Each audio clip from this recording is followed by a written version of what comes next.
यो भिडियो चाहिँ सबैजनाले फुल हेरिदिनु होला हैन। कुलमान घिसिङ हार्नुका विभिन्न कारणमध्ये चाहिँ हैन यो दाइ जस्तो मान्छेको कारणले पनि कुलमान घिसिङ हारेको हो क्या, जसले चाहिँ हैन गलत इन्फर्मेसन गलत सूचना दिएर जनतालाई भ्रमित बनाएर कुलमान घिसिङको बेइज्जत गराएर हैन यसपालि चुनावमा चाहिँ हराएको हो क्या। त्यसकारणले यो भिडियो चाहिँ फुल हेर्नु होला है त। कुलमान घिसिङ जित्न पनि मान्छेले हारे भनेर सबैजना भन्छन्, म चाहिँ हार्नै पनि मान्छेले हार्यो गाइस। किनभने कुलमान घिसिङले यस्तो माग गर्नुभएको थियो जो मान्छेको अहमता घमण्ड यति पराकाष्ठा थियो कि हैन। रवि लामिछानेसँग हैन जब पार्टी एकता गर्नु पनि एक हप्ता टिकाउनु भएन हैन। त्यो बेला मलाई यो कुरा चाहिँ रवि लामिछानेको कोर टिमबाट आएको। उहाँको माग यस्तो छ हैन, नम्बर 1 उहाँको माग भनेको चाहिँ पार्टीको नामै चेन्ज गर्ने, राष्ट्रिय स्वतन्त्र उज्यालो पार्टी है। नम्बर 2 मैले त उज्यालो नेपाल पार्टी राखौँ भनेर त भनेन नि त, त्यो एक्सेप्ट गरेर त्यो सहमति गरेर सहमतिमा त्यो कहीँ केही छ त्यो उज्यालो नेपालको चाहिँ नाम राख्नु पर्यो भनेर। अहिले एउटा कुरा उज्यालो नेपाल भनेर नाम परिवर्तन गर्नै सकिँदैन। अहिलेको अवस्थामा चुनाव नपाएपछि मात्रै होला हैन। जुन पार्टी छ जुन चिन्ह छ त्यही मात्रै हुन्छ। अहिले सबैले बुझेको त्यही हो। त्यो परिवर्तन नै गर्न नसक्ने चिज हामीले चाहिँ बार्गेनिङ गरेर पाउँछ र भनेको एउटा कुरा चाहिँ हामीले के भनेको थियौँ भने यो पार्टी मर्ज भएको एउटा सेन्स चाहिँ दिनुपर्छ सबै आम पब्लिकलाई पनि हाम्रो साथीहरूलाई पनि। एउटा उज्यालो नेपाल भन्ने क्याम्पेन यत्रो भयो, एउटा चाहिँ ब्रान्डिङ गर्थ्यौँ उज्यालो नेपालको लागि राष्ट्रिय स्वतन्त्र पार्टी हैन। एउटा उज्यालो नेपालको ब्रान्डिङ गर्थ्यौँ, त्यसले चाहिँ राम्रै गर्छ हैन। उज्यालो नेपालको भनेको चाहिँ कुलमान घिसिङले चाहिँ एउटा ब्रान्डिङ जस्तो हुन्छ। उज्यालो नेपालको लागि राष्ट्रिय स्वतन्त्र पार्टी, त्यो त पार्टीको नाम त चेन्ज भयो होइन नि त हैन। त्यो चाहिँ गरिदिउँ भनेको त्यो लेख्न पनि उहाँलाई वान लाइनर त्यसको डेफिनेसन त्यसको पञ्च लाइन माथि। पहिलो कुरा त यो दाइले भनेको हैन राष्ट्रिय स्वतन्त्र पार्टीकै कोर टिमबाट आएको हैन, जुन चाहिँ कि आफू नै विदेशमा हुनुहुन्छ हैन। विदेशबाट कसरी आयो त्यो त भगवान जाने, तर म यो कुरा चाहिँ बिलिभ गर्दिनँ है।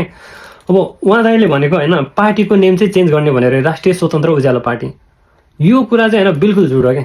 अब होला कसैले अब कुनै मेम्बरले उठायो होला यो हुन्छ नि नेम चेन्ज गर्ने भनेर, तर कुलमान घिसिङले चाहिँ उठाएको छैन। उसले प्रत्यक्ष हुन्छ नि प्रष्टसँग भनिदिएको छ कि निर्वाचन आयोगमा अलरेडी राष्ट्रिय स्वतन्त्र पार्टी भनेर नाम दर्ता भइसक्यो। अब यो हामीले यो कुरा विषय उठाएर नाम चेन्ज हुँदै हुँदैन, यो चाहिँ जुन कानुन विपरीत हो त्यस्तो नहुने कुरामा चाहिँ हामीले किन फोर्स गर्नु भनेर भनेको छ कि।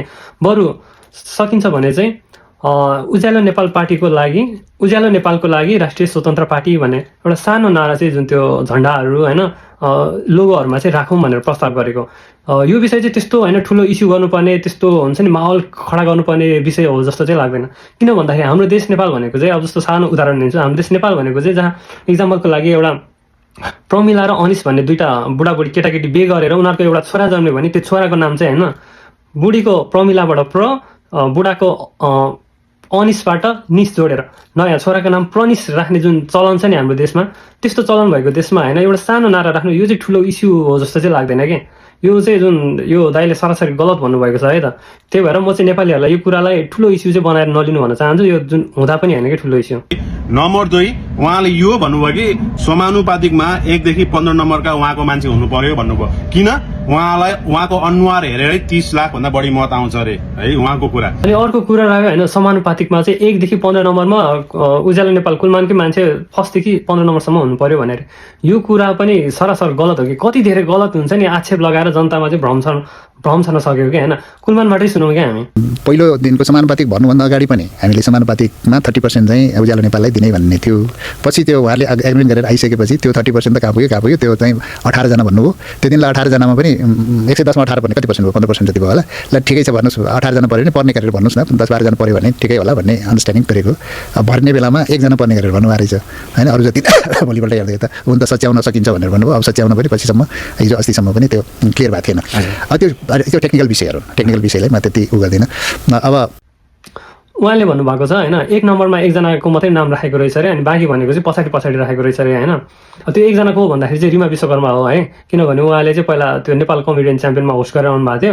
उहाँको चाहिँ लगभग बहुमत आउने फिक्स नै छ कि, किनभने सबैले चिन्छ पनि हैन। अनि यो कुरा भनेको चाहिँ पछि मिलाउँला भनेर भनेको छ, तर यो मिलाउन आवश्यक पनि छ क्या। अब यो कुरा म पछि अर्को भिडियोमा भन्ला किन आवश्यक छ भन्दाखेरि हैन 1 देखि 15 सम्मै राख्नुपर्छ भने चाहिँ छैन कि उसलाई पछि मिलाएर राखौँला भनेर कुरामा सहमति भएको थियो हैन। फेरबदल हैन 1 देखि 15 सम्म नभए पनि 1 देखि 50 सम्म यसरी मिलाएर राख्न सकिन्छ भनेर भनेको है। अर्को कुरा सुन्नु, समानुपातिकमा 1 देखि 15 नम्बरका उहाँको मान्छे हुनु पर्यो भन्नुभयो। किन? उहाँलाई उहाँको अनुहार हेरेरै 30 लाख भन्दा बढी मत आउँछ अरे है उहाँको कुरा। उज्यालो नेपाल पार्टीले 15 देखि 20 लाख समानुपातिकमा आउँछ भन्ने हाम्रो प्रोजेक्सन छ।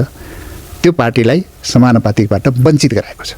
भ्रूण 30 लाखभन्दा बढी मतले विजय हुन्छ भनेको छ। कुलमानले काहीँ भनेको छैन कि 30 लाखभन्दा, उहाँले भन्नुभएको छ कि होइन 15 देखि 20 लाखको आँकडा हो, एउटा हुन्छ नि आँकडा हो कि होइन, हुन्छ नि अनुमान हो। तर सायद यो आउँथ्यो पनि होला कि यदि रासोपासँग मिल्न नगएको भए भन्दा पनि रासोपाले जुन तरिकाले त्यो बदनाम गरे नि, पदको लोभी, अवसरवादी होइन, ठुलो भाग चाहेको भनेर, यहाँ कहाँनिर चाहिँ उसलाई कुलमानले ठुलो भाग चाहेको छ? बालेन प्रधानमन्त्री, रवि लामिछाने सभापति, अनि त्यसपछि डिपी आर्याल, सोनिम वाग्ले, अनि कुलमान त यहाँनिर हुन्छ नि तपाईँको चौथो लेभलमा बसेछ कि। फर्स्टमा बालेन, सेकेन्डमा रवि लामिछाने, थर्डमा डिपी आर्याल, फोर्थमा कुलमान घिसिङ, अनि फिफ्थमा चाहिँ सोनिम वाग्ले है। फोर्थ स्थानमा बसेर पनि कुलमान घिसिङ चाहिँ गएको छ है। यो चाहिँ सरासर झुट हो क्या। यदि सायद म चाहिँ के भन्छु भन्दाखेरि, यदि घन्टीले कुलमानलाई यसरी बेइज्जत नगरेको भए हुन्छ नि, नैतिक त्यो बदनाम नगरेको भए हुन्छ नि, उसले कमाएको इज्जत, अवसरवादी यताउति भनेर ट्याग नलाइदिएको भए र उताबाट कसैले त्यो छ नि एकजनाले एमसिसीको मतियार भनेर त्यस्तो बदनाम नलगाइदिएको भए चाहिँ 15-20 लाख चाहिँ मजाले आउँथ्यो। यो कुरामा चाहिँ म एक्सेप्ट गर्छु। चौथो नम्बरमा चाहिँ उहाँको माग भनेको पार्टीको झन्डै चेन्ज हुने, पार्टीको झन्डा चिम हुनुपर्ने, यस्ता माग होइन देश। अनि अर्को अन्तिम कुरा चाहिँ होइन पार्टीको झन्डा चेन्ज गर्ने भनेर के, पार्टीको झन्डा चिममा चेन्ज गर्ने भनेर के, यो चाहिँ मैले अघि भनेको जस्तै हुन्छ नि, त्यो राष्ट्रिय स्वतन्त्र पार्टीको नाम र झन्डा चेन्ज गर्ने यो चाहिँ मिल्दैन कि, जुन चाहिँ कुलमानलाई अलरेडी थाहा थियो कि। यस्तो मिल्दै नमिल्ने कुरामा चाहिँ उहाँले किन जिद्दी गर्नुहुन्छ कि? यो चाहिँ सरासर झुटो आरोप हो होइन। जस्तै उदाहरणको लागि चाहिँ हामीले जुन एसएलसीमा इक्जाम दिइसकेपछि जुन हाम्रो नाम चाहिँ एकचोटि कहिले काहीँ मिस्टेक भएछ भने, अथवा जुन चाहिँ त्यही नाम आएछ भने हामीले त्यसलाई चेन्ज गर्न गयो भने त्यसलाई चेन्ज गर्न कति टाइम लाग्छ, कति गाह्रो हुन्छ। त्यस्तै त्यो निर्वाचन आयोगमा निर्वाचन हुनुभन्दा 1-2 महिना अगाडि मात्र जुन चाहिँ अलरेडी रजिस्टर भइसकेको छ राष्ट्रिय स्वतन्त्र पार्टीको नाम र घन्टी छाप, त्यसलाई चाहिँ कसरी चेन्ज गर्न हुन्छ नि, त्यस्तो मूर्ख बुद्धि चाहिँ लाउँदैन होला कि। तर यो कुरा चाहिँ फेरि काहीँ कतै त्यो कन्ट्र्याक्टमा लेखिएको पनि छैन कि। यस्तो नभएको कुरा चाहिँ तपाईँ हुन्छ नि झुटा आक्षेप चाहिँ नलगाउनु है।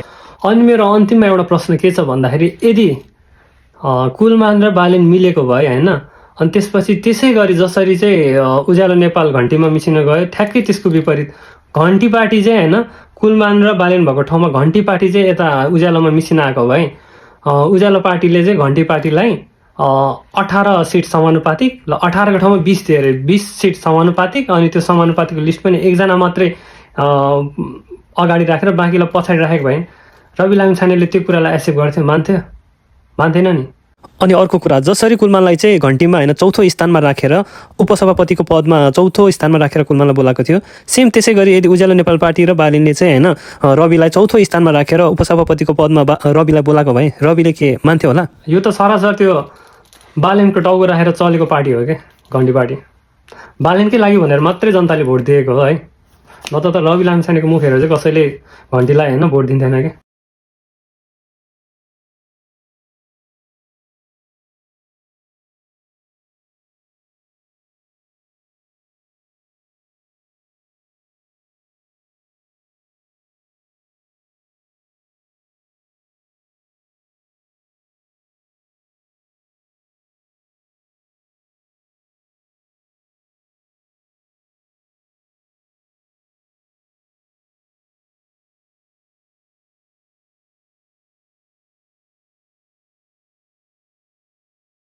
अनि रवि लामिछानेलाई उज्यालो नेपाल पार्टीमा जसरी कुलमानलाई 4th स्थानमा राख्यो उपसभापतिको पदमा, त्यसरी नै रवि लामिछानेलाई पनि 4th स्थानमा उपसभापति पद दिएर बोलाएको भए मान्थ्यो होला त रवि लामिछानेले?